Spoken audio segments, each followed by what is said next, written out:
Coucou les enfants, bienvenue sur ma chaîne.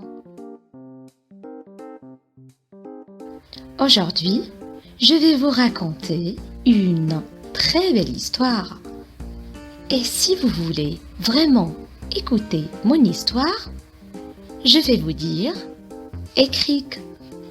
Et si vous avez vraiment envie d'écouter mon histoire, vous me répondrez écrac. Écrique. Écrique. Écrique. Il existe dans la mer, tout au bord, une petite crevette qui s'appelle Magali. Elle est la plus jolie des crevettes roses avec ses antennes très fines et ses yeux noirs en tête d'épingle. Elle habite avec ses frères et sœurs dans un creux de rochers cachés derrière un rideau d'algues. Jamais il n'est passé de l'autre côté. Elle est trop petite. En attendant de grandir, elle écoute ses frères lui raconter la haute mer. Il y a les vagues et la houle qui vous emportent et vous bousculent. Comme c'est amusant de nager dedans, si on monte assez haut, on peut même voir le ciel si bleu.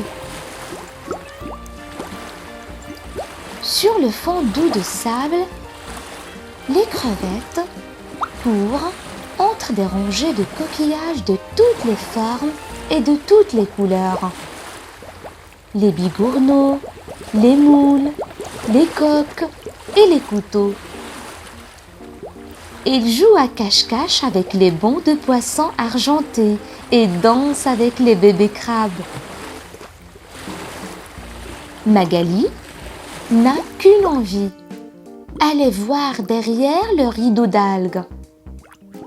Mais elle est gardée par sa nounou, une huître si vieille que l'on ne fait pas la différence entre sa coquille et le rocher sur lequel elle est collée.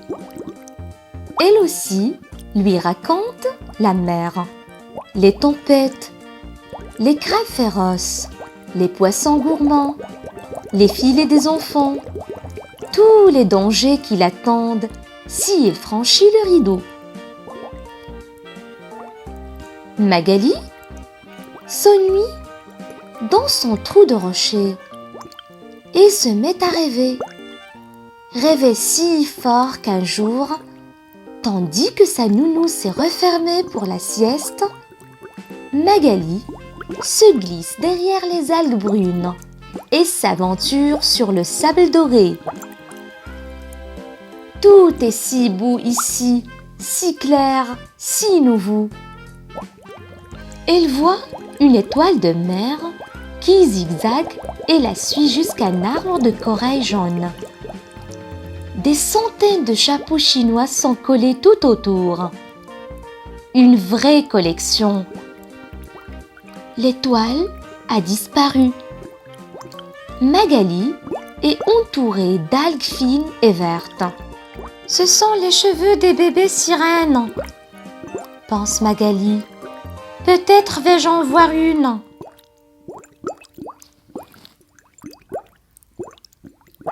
Quelque chose brille dans un trou. C'est sûrement un trésor. Magali s'approche et trouve un magnifique morceau de verre bleu. Elle veut le prendre, mais soudain, un énorme poisson surgit devant elle. Il a sa grosse gueule ouverte, prête à la gober. Magali est coincée, impossible de se sauver. Elle ferme les yeux très fort et dit au revoir dans son cœur à sa bonne vieille nounou. Mais rien ne se passe. Elle n'est pas avalée. Un poisson clown, rayé, jaune et bleu, a fait des grosses bulles pour attirer l'attention du gros poisson. Celui-ci, furieux, se met à le poursuivre. Mais le poisson clown se cache dans les tentacules d'une anémone des mers. Sauvé déçu, le gros poisson tourne un peu, puis disparaît en faisant une vague bleue. Le beau poisson clown sort de sa cachette et retrouve Magali. Tu l'as échappé belle. C'est la première fois que je sors, s'excuse Magali. Merci de m'avoir sauvée. Alors, mes chers enfants, depuis, Magali et lui sont devenus amis et sortent ensemble avec la permission de la vieille huître. Mon histoire est finie. Vous m'avez prêté vos oreilles. Je vous les rends. Merci.